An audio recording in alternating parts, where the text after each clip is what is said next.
Hello, watchers and listeners. Welcome to another episode of Northern Lights Books Author Interview Plunge.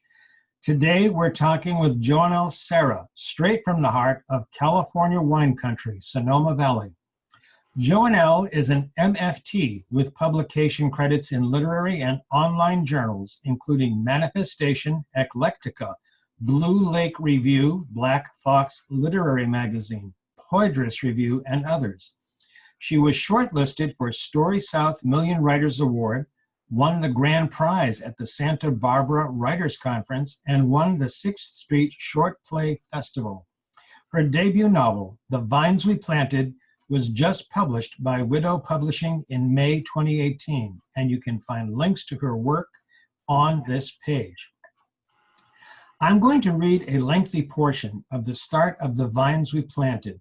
Listen to the power and elegance of Joanell's storytelling and story crafting technique. Uriel Macon began riding horses before he could read, his hands grasping his uncle's waist as they rode the trails along the northern edge of the Sonoma Valley, inhaling the scent of ripe grapes. The easy rhythm of the old mare's back swaying side to side was Uriel's childhood lullaby. By the age of 7, Uriel could saddle up the horses on his own. At 15, he taught riding lessons after school. Uriel understood how to coax an angry stallion back to his stall, when to let a horse run hard, and when to rein it in. He knew never to turn his back on a horse or put himself in the path of its temper. But today was not his day. It was August 8th, the anniversary of his wife's death, and it had him on edge. He had been 27 when Flavia died, the youngest widower ever in the Macon family. Today marked 2 years, and he found his mind pull back into memories like a spider returned to its own abandoned web. Listeners, watchers, you got to appreciate the incredible sensory detail she's packed into some 3 paragraphs. You have to read this book. Listeners, watchers, MFTs, wine lovers, and horse lovers, please welcome Joanell Serra. Hello and welcome. Hello, thank you for having me. My pleasure. That is incredible writing. That's sensory detail, and that's going to be my first. Did I get the names right, by the way?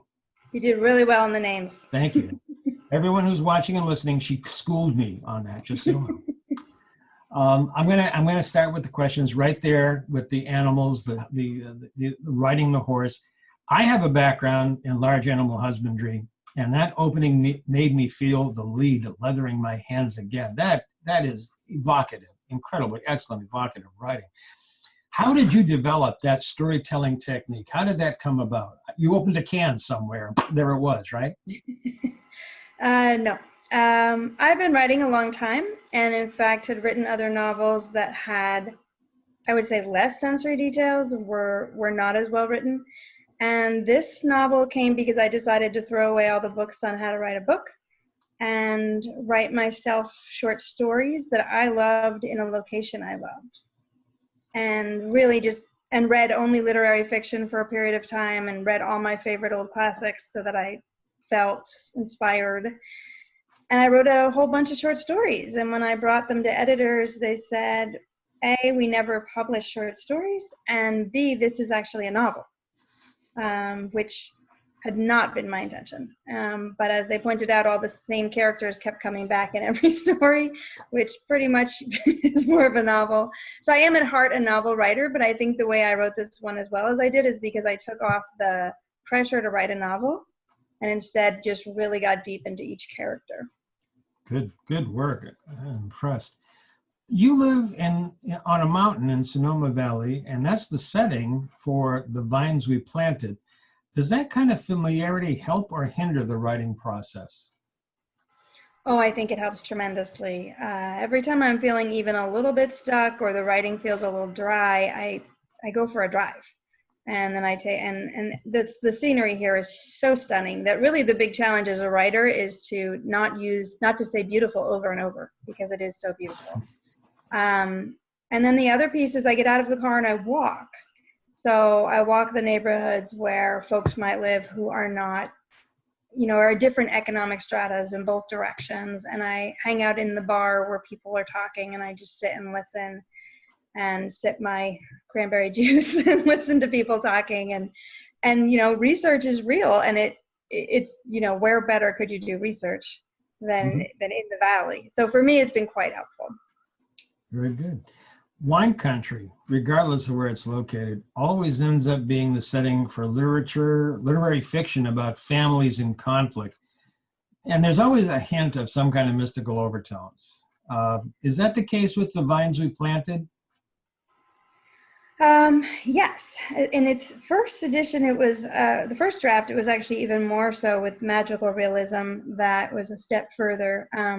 But even in this novel, there's hints of whether spirits are living in the horses, and whether people are getting information from La Noticia de Dios, which is news of the gods, sort of just sneaking into people's consciousness. So there is definitely elements of magical realism in the story. And I think the other part that people don't realize about this area is it is stunning and beautiful and sunny, and it's also full of fog. And so when fog comes up all morning and then ebbs away in the evening, it does feel very mystical. Okay, very good. You are a MIFT, an MFT. What is MFT, and does that play a role in your writing? I like a MIFID. It sounds a lot like a misfit, which you could call it. So MFT stands for Marriage and Family Therapist, and I have been a licensed therapist for a long time, at least maybe 23 years. And yeah, I would say it absolutely plays a role. I think being a student of people's stories, which is really what a good therapist does, also lends itself quite well to the writing. And I did try to bring in the psychological. Actually, I didn't try. The psychological came in just naturally as I wrote. And it has turned out to be, people have interviewed me about the mental health aspects of the fiction. And so it's turned out to be, for some people, to be a little bit of a primer to ways they could deal with depression that are alternatives to just counseling. And so I slipped in some psychological knowledge without actually meaning to. That's good for you. Excellent. I'm going to go off script a little bit. You can see she turned her head, folks. What is he going to do now? Do you have a copy of your book handy? I do. Could I ask you to just open it up, show everybody what it is? Come on, show it. Yay! Got a copy, folks. Beautiful book, by the way. Can I ask you just to open up at random and read a paragraph or two? Sure. You luckily I have my glasses, or I would have to say no. All righty. Trying to not read a spoiler, but we'll go random. Chapter 10. For days, Uriel found himself checking his phone too often, hoping for and dreading a message from Amanda. He had not heard from her since she had slipped away, his blanket over her shoulders. He wasn't surprised. The next move should have been his, but he hesitated. At the vineyard, the crush permitted him to put thoughts of Amanda aside, immersed in work. Everything buzzed on the property this time of year. By 7 a.m., Jesse and the cousins set out urns of coffee, plates of bread, and hard-boiled eggs. Uriel made his way up and down the property. He checked on the workers, reminding the team leaders to give them breaks. Jesse managed the tasting room for the season. Other cousins came in to help with Maya to prepare dinners, to pour wine for tourists. Urgency pushed everything he did, from his morning shave, rushed, face-nicked, to inhaling the cold chicken Jesse handed him for lunch when he stopped at the winery. Thank you. And folks watching and listening, there again, amazing sensory detail. It wasn't an accident. She actually does write that way. Okay. So going off, again, be a little crazy here. If you could have a personal mascot, who or what would it be? Don't tell me it's a grape. I have to admit it would be my dog. Oh, you have a dog? I have two dogs. Okay. One of them is pretty neurotic and crazy, so I'm going to go with the other. But, both of them, I spend my life with my dogs. I mean, I think we've touched on how solitary writing can be. And so I have a pretty active Instagram feed, and some of what I'll do is take pictures of the dogs and call them my writing support group. And then I've taken a picture of the deer. We'll have 4 or 5 deer sometimes just standing on our deck. So I take the deer, I say writing support group number 2, and then I do the horses. Because really, I could easily spend days and not see a human, and just write and see animals. And that, that if anything's my mascot, it's that, the dogs are just so absurdly loyal, and they listen to me. I sit and read it to them. I gotta read it out loud, and so far they have not, played dead or anything terrible. They haven't answered back. No. So just so we all understand, we have a marriage and family therapist who's got a neurotic dog. Okay. Very neurotic. Describe yourself in 5 words. Determined, creative, thoughtful, unpredictable, and warm. Okay, very good. How did you celebrate the publication of The Vines We Planted? It was just a month ago, right? Gosh, I don't think it's even been a word. So May 8th was the official launch. Yeah. Not a month yet. And we are having just celebrations right and left. I had my first big reading about a week ago at a local store in Marin County. And I had raised my kids down there, so I know a lot of folks. So that was great. It was standing room only. We didn't bring enough wine. That's probably the only problem we had. I was having a personal day that was not ideal, and I got there thinking, wow, it would be great to be calm and together on my first reading, and instead I'm frazzled. And as soon as I started reading, I forgot all about my day. I had a great experience. I chatted. It was so lovely to have my first audience be probably 60% of them I knew personally. So that was great.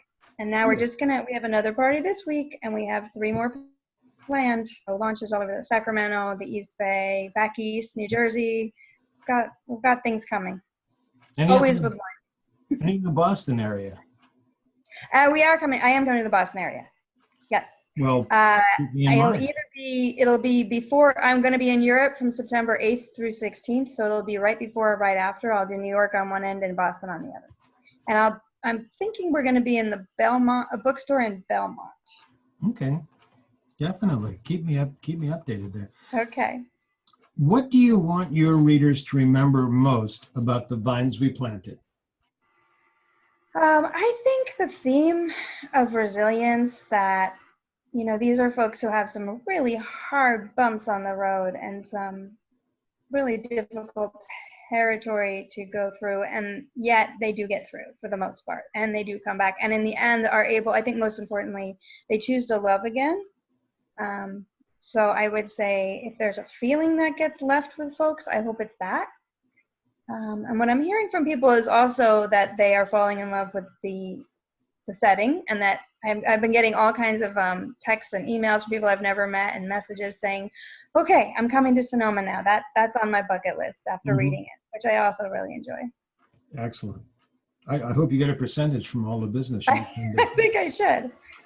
What's next for you writing-wise? I'm about 75% through the next novel. The first draft, which in my experience is a good year away from submitting, takes place in the same area. You're gonna see a couple of the same horses and some character overlap, although it's a very new story. The protagonists are both new.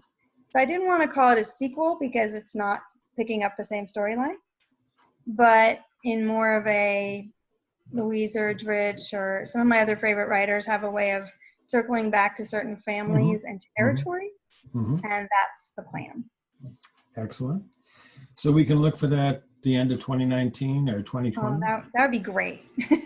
All right. What is this, 2018? That would be the earliest. I mean, knowing the industry a little bit better now, I would guess 2 years from now. Okay, and you let us know. Absolutely. Thank you. When did you start writing? What motivated you to start and made you say, I got to write a story? What was the thing? I don't remember when I started. I know the first time I was published, I was 6. So 6? sometime before 6. Wow. And that was just a poem that I had, not realizing what it meant. I had shared the poem with my mother, and I should have known better. So a few weeks later, I woke up and I'm sick, so I'm having my cereal, and someone put the newspaper in front of me, so I pushed it away, and they put it back. And I had been reading, but I read very early. So I've been reading for a few years, and my parents were always trying to get me to read the paper, and I didn't want to. And they said, no, look, it's your poem. And so my poem was published in the local newspaper. I was quite horrified. I'd had no idea they had submitted it. I had a fit. I was so embarrassed and so horrified. And then, based on that, my parents suggested I should read it to every class in the school. And they arranged that, which was really, really painful. And, somewhere in the middle of the first class, I remember just crying as I read it and then being moved from class to class. And somewhere in the course of it, I kind of stopped crying. I started reading. I started giving more reflection. By the end, I was like, oh, yeah, I write. This is what I do. And this was the event that caused you to become a marriage and family therapist. Oh, there's a lot of them. That's a long list. Oh, my God. Okay, what is your favorite part of The Vines We Planted? Whew, that's a tough one. I think that I became very attached to the main protagonist, Uriel Nacon, really early on. That was the first chapter is also the first story written. It was him sort of examining, his relationship with his horse. And I'd say he remains my favorite. He's such a complex character, and he moves from fairly significantly depressed and flat to being, really engaged in his life and proactive. And his arc is awesome, but also true for me and very real. I work really well actually in my practice with men, and I have a lot of compassion for how hard it is to be authentic in this world as a man. Mm-hmm. And so Uriel, I feel like, embodies a lot of what I admire about that. Okay. So we know that the inspiration for your settings comes from being in Sonoma Valley. That's where it comes from. And the characters are people all around you. You go to bars, you listen to conversations, you see these people. Maybe there's reflections of people you've met in your work as a therapist. The plot. How did the plot come to you? No spoilers, but how did the plot? Tell me. Everybody else, don't listen. Tell me. So initially these were stories, and I actually think this is a wonderful exercise for writers. So, just bringing in characters. When I first wrote the story about Jim, was a middle-aged man facing some hard challenges in life, and I had no idea he would ever cross over with Uriel, and the same with Amanda. This wasn't an intention to cross them over. So I wrote deep stories about these characters, and then little by little I'd think, well, he's right here, at the stable. Of course they should meet. And then, so the relationships and the entanglements were actually truly character driven, which is what writers say, but often I feel like a lot of plots are fairly contrived. And this felt very natural. I didn't plan for a lot of these things to happen, but the more, especially some of the crisis that Elena hits, which I won't go into specifics, I had no intention to write that scene or write that story. But as I thought deeper and deeper of who she was and how she would respond to a really bad news, it was inevitable. So really it was about developing, and I've, as a little bit of a playwright as well, I've learned that, when people tell you to first write deep about your characters, they're right. The novel, everything comes easy if you actually know your character. Mm-hmm. Really well. Do you use first readers or critiquers? So for this book, I wrote it over some years, and I was in a writing group, and we met every 2 weeks, and I won't name her just in case she wants anonymity, but there's a very well-known writer in the Bay who hosted it at her house, even though she wasn't in the group. Her husband was, but they were gracious about just opening their house, and every 2 weeks we would go meet and have about 5 or 6 of us with a facilitator. And it was pretty inspiring to be sitting in the kitchen of a writer that had done very well over the years, and at the same time be with other people who are all, a few people in the group had already been published, but most of them were like in the same position I was. And I don't go to that group anymore, but we worked on this book hard, and they will all be at one celebration or the other, and one of their books just came out, so I went over to her opening last week, and 5 of 6 of us were there. So it's a very supportive group, as I write, I hear them in my head. The group was, I think, 4 men and 1 other woman, or 5 men. It was very male heavy. And I can hear them in my voice saying, no guy would do that, or, oh God, no, he wouldn't have fallen for that. And I had people saying that kind of stuff to me the whole time. So I was really held to being very real throughout. Very good. All right. Some authors tell me that writing is a solitary profession. You, of course, have the deer and the dogs and the horses all around. You don't see people, so that's solitary. But I don't imagine you, when you're going around the Sonoma wine country and you're sitting in these bars listening to people, I don't have this image of you all by yourself sitting at a keyboard, a strong cup of coffee, an ashtray full of cigarette butts. What is your writing experience actually like? What is it like to you to be an author? Well, having raised 4 kids, a lot of the time it was little tiny snippets at 6:30 in the morning and late at night and in the car while the kids were in some activity. I loved private practice days because if a client canceled, I could write. So, for a lot of my writing career, it was in those snippets. And now I finally hit this place where the youngest is 17. There's actually a lot of fluidity to my day. And so now I will have completely isolated days where I'm just writing. I don't drink scotch, and I won't drink while I'm writing. And I know that is so many famous writers say, you have your glass of wine and you write. And ironically, I love wine. I don't drink and write any more than I drink and drive. But I will sit with my cup of tea. I sit outside. I have an incredible view. It is beautiful where I live. And I write. But I have found that I can write for about an hour and a half. If I write for 3 or 4, the writing goes steadily downhill. So it doesn't matter if I have full days or not. The truth is my brain has a limit. Okay, I understand that. What do you like best about yourself?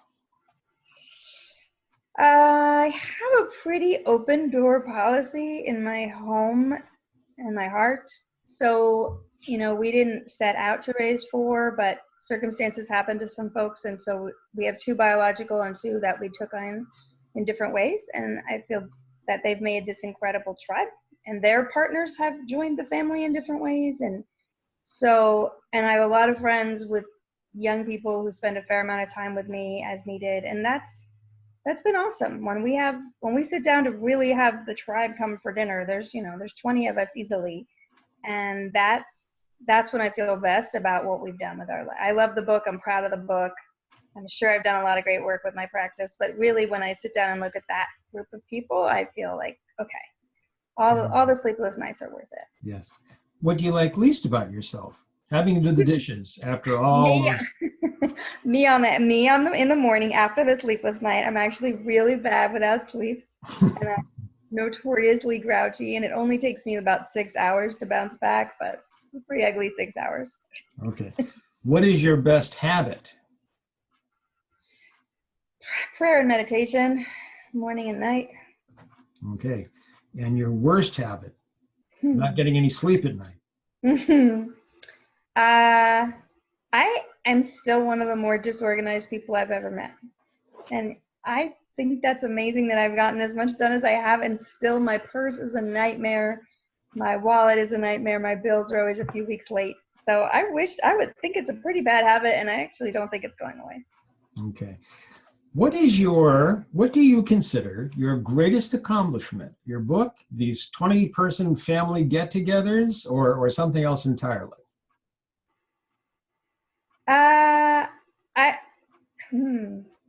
Both. I couldn't pick between those 2, and those are the 2. And the other piece is I do go to 12-step meetings, usually with clients or friends when I'm attending as a friend or support. And it's great research. And I went with someone to support them yesterday, and somebody said, surviving our story is the best accomplishment we have. Now, granted, I was in a pretty tough meeting with somebody, but I thought, well, that's true. My story as a child was not great. And so sometimes I think surviving our childhood is really our best accomplishment. Yeah, especially when your parents put you out there. You're years old, and And I should clarify, my parents were wonderful, and really crappy things happen to really get good people. yeah, you got the Pulitzer at 6. So I mean, that's tremendous. And that was the peak of it. There we go. Everything was downhill from there. Okay. Exactly. Joanell, this has been marvelous. I really, people paying attention to this, you got to get this book. I'm going to beg, borrow, or steal a copy. We're coming up on time. I got one more question. Is that okay? Can we do the one more question? Sure. Very good. What question do you wish that someone would ask about you or your book, but nobody has?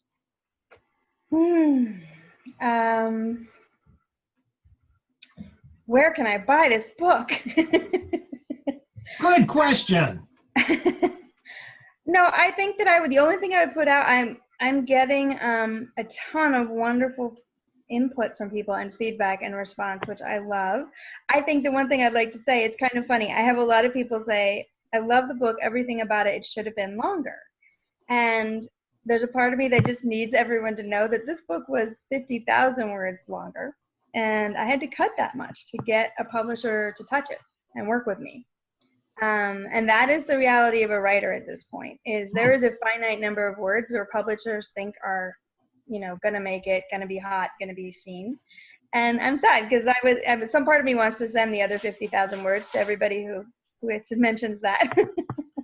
Do a little side novella thing. Exactly. Self-publish, just, a little ebook or something. And thank you for buying The Vines We Planted. Now look at this part. Exactly. That's great. Okay, that's it. Anything you wish to add? My favorite wine is Cabernet. We'll get you a case, definitely. Thank you so much, Joanell, Serra. The Vines We Planted, the story of Uriel Mekon and Flavia. Hopefully I pronounced those right. Thank you so much. Thank you. Take care. Bye-bye. Bye.